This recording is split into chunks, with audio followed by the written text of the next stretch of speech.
Market లో invest చేసి మీ డబ్బులు డబుల్ చేసుకోవాలనుకుంటున్నారా? సుందరరామిరెడ్డి గారి లైవ్ సెమినార్ కి అటెండ్ అవ్వండి.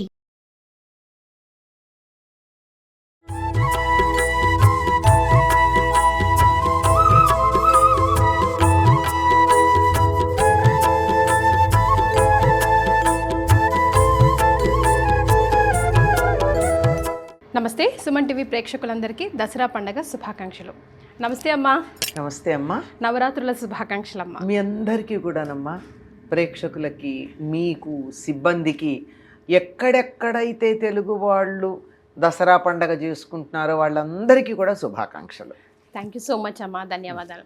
ప్రతి ఏటా కూడా నవరాత్రులకు సంబంధించి అనేక విశేషాలు మీ ద్వారా తెలుసుకుంటున్నాం, పునీతులం అవుతున్నాం, పాటిస్తున్నాం కూడా. తద్వారా అమ్మ కృపకు కూడా పాత్రలు అవుతున్నాం. అది ముఖ్యం. అయితే అమ్మ, అస్సలు నవరాత్రులు కానీ దసరా కానీ ఎందుకు చేసుకుంటాము, అమ్మవారి ఆవిర్భావం ఎక్కడి నుంచి మొదలైందో ఈరోజు తెలుసుకుందాం.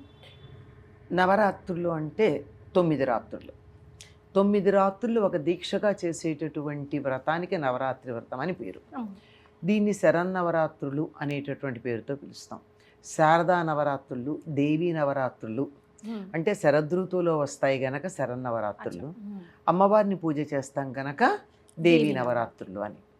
ఎందుకు ఇలా చేసుకోవడం జరుగుతోంది అంటే, ఇప్పటి వరకు అనేక కల్పాలలో, అనేక మహాయుగాలలో, అనేక యుగాలలో రాక్షసులు విజృంభించినప్పుడు వారిని సంహరించటానికి అమ్మవారు అవతరించటం జరిగింది.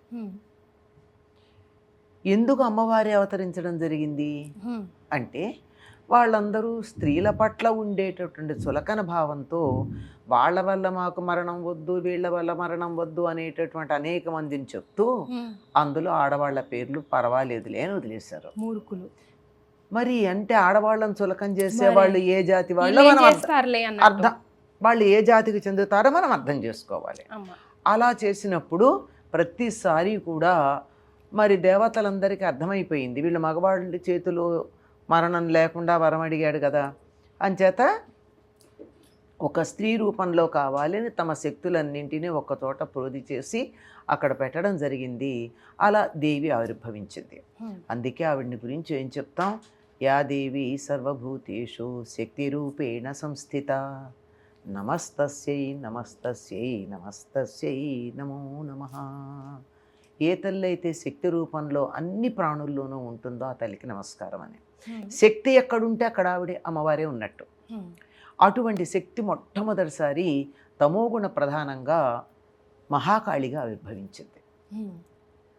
సృష్టి ప్రారంభంలో బ్రహ్మగారు ఇంకా భూమిని కూడా సృష్టి చేయడానికన్నా ముందు శ్రీ మహావిష్ణువు యోగ నిద్ర ముద్రితుడై ఉన్నటువంటి సందర్భంలో ఆయన చెవులలో నుంచి గులివి కారింది. నిద్రపోయేటప్పుడు శరీరంలో అన్ని రకాల మలినాలు బయటకు వస్తాయి కదా, ఆ రెండింటిలోంచి 2 పుట్టారు, ఒకడు మధువు, ఒకడు కైటపుడు.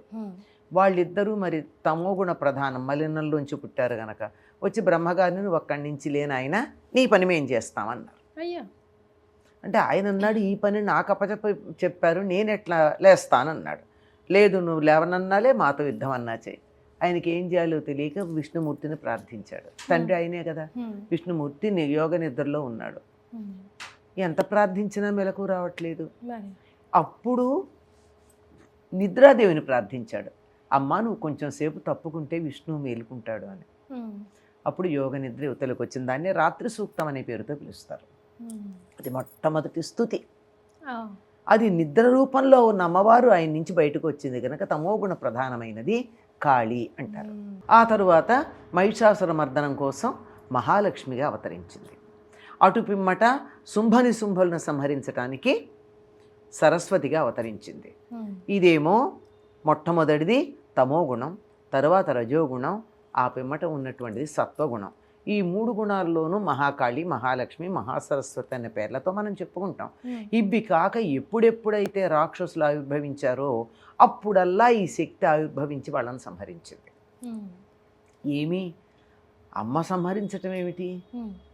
మనం ఏమనుకుంటాం, అమ్మ అంటే ప్రేమ అని అనుకుంటాం కదా. తప్పు చేస్తున్నా దండించాలి కదా. దండించే అధికారం తల్లికి మాత్రమే ఉంది. పెట్టినా, కొట్టినా, తిట్టినా, మట్టు పెట్టినా తల్లికే అధికారం. అంతే.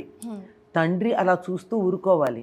తండ్రి ఎప్పుడు కాగితం పుల్లాగా మీ నాన్నకి చెప్తానని బెదిరించడానికి పనికొస్తాడు తప్ప, ఇంత చెప్పి బెదిరించి పిల్లవాడిని మీ నాన్నకి చెప్తాను 100 సార్లు అన్నాక కూడా వాళ్ళ నాన్న వీపు మీద ఒక దెబ్బ వేయంగానే ఊరుకోండి అని లాక్కెళ్ళిపోతుంది పిల్ల. అవునా కదా? ఇది సహజం.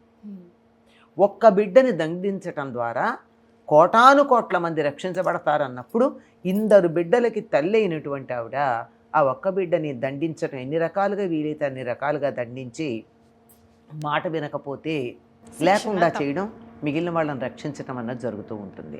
అది ఇప్పుడే ఎందుకు చేస్తాం? ఈ నవరాత్రుల్లానే ఎందుకు చేస్తాం? ఎందుకంటే ప్రతి సందర్భంలోనూ జగన్మాత ఆవిర్భవించింది ఆశ్వయుజ శుద్ధ పాడ్యమి నాడు. 9 రోజులు యుద్ధం చేసి 9వ రోజు ఆ రాక్షసుని సంహరించింది. మహిషాసుర వధ అప్పుడే జరిగింది, శుంభనిశుంభ వధ అప్పుడే జరిగింది, భండాసుర వధ అప్పుడే జరిగింది. ఇలా ఎక్కడెక్కడ రాక్షసులు ఎప్పుడు వధించబడ్డా ఆ 9వ రోజే వధించడం జరిగింది. 10వ రోజు విజయోత్సవం చేసుకుంటారు, అది విజయదశమి. ఇది మరి ఇప్పుడే దీనికి ఏదన్నా ప్రత్యేకమైన కారణం ఉందా? ఇప్పుడే ఆవిడ ఆవిర్భవించడం ముందు కానీ వెనక కానీ అవ్వచ్చు కదా, అన్నిసార్లు ఇన్ని యుగాల్లోనూ. అంటే అంతరిక్షంలో గనక మనం గమనించినట్టయితే అసలు మనకు జరిగే కథలు, పురాణ కథలన్నీ కూడా జ్యోతిష్ శాస్త్రానికి ప్రతీకలుగా ఉంటాయి, సింబాలిక్గా ఉంటాయి. సరిగ్గా ఈ సమయంలో ఆశ్వయుజ మాసంలో ప్రారంభమయ్యేటటువంటి సమయంలో సాయంకాలం సింహరాశి పైన కన్యారాశి కనపడుతుంది. ఎలా ఉంటుంది? సింహాన్ని అధిరోహించినటువంటి అమ్మాయిలాగా ఉంటుంది. ఇది కదా అక్కడ జరిగేటటువంటి దానికి ప్రతీకగా ఇక్కడ పురాణ కథలన్నీ జరిగాయి. వీటన్నిటిని ఈ కాలంలోనే చేయడం.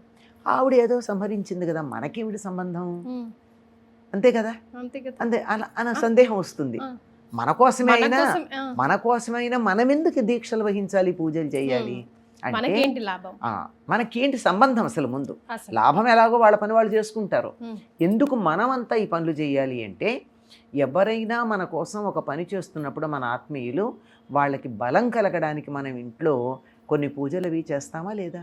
చేస్తాం. పిల్లవాడు పరీక్షకి వెళ్ళాడంటే ఇంట్లో అమ్మ దేవుడి దగ్గర కూర్చుంటుందా, కూర్చోదా? కూర్చుంటుంది. నాన్నగానే అమ్మగానే కదా.